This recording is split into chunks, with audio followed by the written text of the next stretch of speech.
మత్స్యపురాణాన్ని ప్రమాణంగా తీసుకుంటే ఒక ఇంటిని నిర్మించేటప్పుడు ద్వారాలు, కిటికీలు వీటి సంఖ్య పరంగా మత్స్యపురాణంలో ఒక ప్రామాణిక శ్లోకం చెప్పడం జరిగింది. ఆ ప్రామాణిక శ్లోకాన్ని అనుసరించి గృహ నిర్మాణంలో తలుపులు, కిటికీలు ఏర్పాటు చేసుకోవటం ద్వారా సమస్త శుభ ఫలితాలను సిద్ధింపజేసుకోవచ్చు.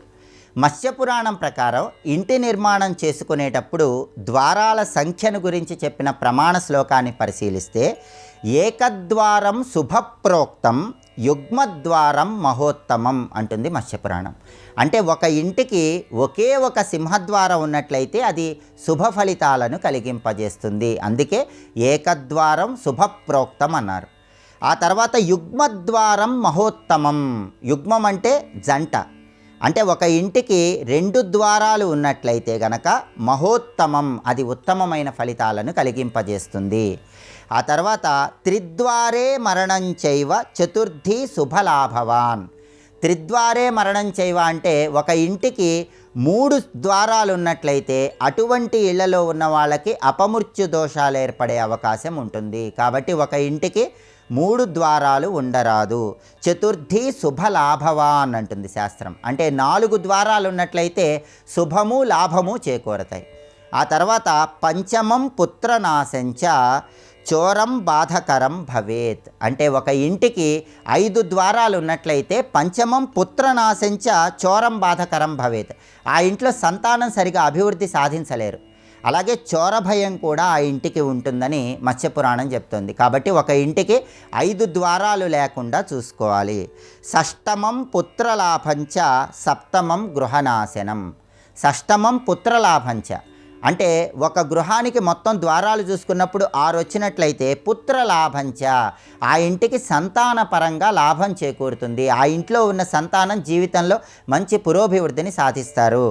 సప్తమం గృహనాశనం. 7 ద్వారాలు ఉండకూడదు. ఇంటికి అనేక రకాలైన ఇబ్బందులు ఎదురవుతాయి. అలాగే అష్టమం ద్వారామైశ్వర్యం సర్వసంపత్కరం భవేత్ అంటుంది మత్స్యపురాణం.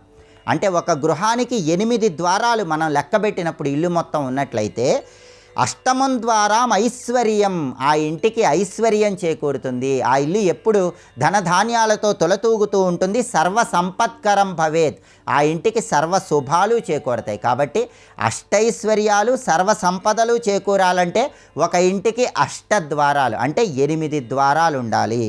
నవమం కీర్తినాశంచ. ఒక ఇంటికి 9 ద్వారాలు ఉన్నట్లయితే ఆ ఇంట్లో సభ్యులకి కీర్తి ప్రతిష్టలు తగ్గిపోయే అవకాశం ఉంటుంది. దశద్వారం కులక్షయం.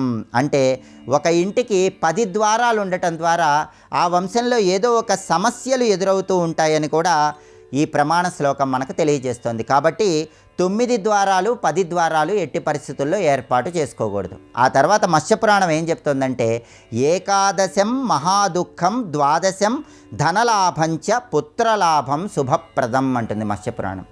అంటే అర్థం ఏంటంటే ఏకాదశం మహాదుఃఖం. ఒక ఇంటికి 11 ద్వారాలుంటే ఆ ఇంట్లో సభ్యులకి తరచుగా దుఃఖాలు కలిగేటటువంటి అవకాశం ఉంటుంది. ద్వాదశం ధనలాభంచ పుత్రలాభం శుభప్రదం. ఒక గృహానికి 12 ద్వారాలు ఉన్నట్లయితే ధనలాభం చేకూరుతుంది, శుభాలు చేకూరుతాయి. ఆ ఇంటికి పుత్రుల పరంగా విశేషమైనటువంటి లాభం చేకూరుతుంది. కాబట్టి 12 ద్వారాలు ఒక ఇల్లు మొత్తం చూసుకున్నప్పుడు ఉండటం అనేది అద్భుతమైన శుభ ఫలితాలు కలిగింపజేస్తుంది. త్రయోదశ అపమృతిం శీఘ్రం సర్వహానికరం భవేత్. అంటే ఒక గృహానికి 13 ద్వారాలు ఉన్నట్లయితే అటువంటి గృహానికి అపమృత్యు దోషాలుంటాయి, హానికరమైన పరిస్థితులు ఎదురవుతాయి. ఆ తర్వాత చతుర్దశ శుభం వింధ్య సర్వసంపత్కరం భవేత్. చతుర్దశ శుభం వింధ్య అంటే అర్థం ఏంటంటే ఒక గృహానికి 14 ద్వారాలు ఉన్నట్లయితే ఆ ఇంటికి సర్వ శుభాలు చేకూరతాయి, సర్వ సంపత్కరం భవేత్, సర్వ సంపదలు కూడా చేకూరుతాయని మత్స్యపురాణం చెప్తోంది. తిథిద్వారం మహోత్కృష్టం సర్వనాశన కారకం. తిథి ద్వారం అంటే ఏంటి? మనకు మొత్తం తిథులు 15 ఉంటాయి, అందుకే ఇక్కడ తిథి ద్వారం అన్నారు. 15 ద్వారాలు ఒక గృహానికి ఉన్నట్లయితే మహోత్కష్టం సర్వనాశన కారకం.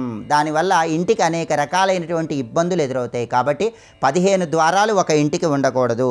షోడకద్వార భాగేన పుత్రపౌత్ర ప్రవర్ధనం అంటుంది మత్స్యపురాణం. షోడకద్వారం అంటే 16 ద్వారాలు. ఒక ఇంటికి 16 ద్వారాలు ఉన్నట్లయితే పుత్ర పౌత్ర ప్రవర్ధనం, ఆ ఇల్లు పుత్ర పౌత్రులతో తులతూగుతూ ఉంటుందని మత్స్యపురాణంలో ఉన్న ఈ శ్లోకం తెలియజేస్తోంది. అంతేకాకుండా ధన ధాన్యాని రత్నాని పశువృద్ధిం శుభం తథా అంటే ఒక గృహం మొత్తం కూడా మనం ద్వారాలు లెక్కబెట్టినప్పుడు 16 ద్వారాలు, 16 ద్వారాలు ఉన్నట్లయితే ధనధాన్యాలు కలుగుతాయి, రత్న సంపద పెరుగుతుంది, పశు సంపద వృద్ధి చెందుతుంది, సర్వశుభాలు చేకూరతాయి. ఈ ప్రమాణ శ్లోకం మొత్తం కూడా మత్స్యపురాణంలో చెప్పడం జరిగింది.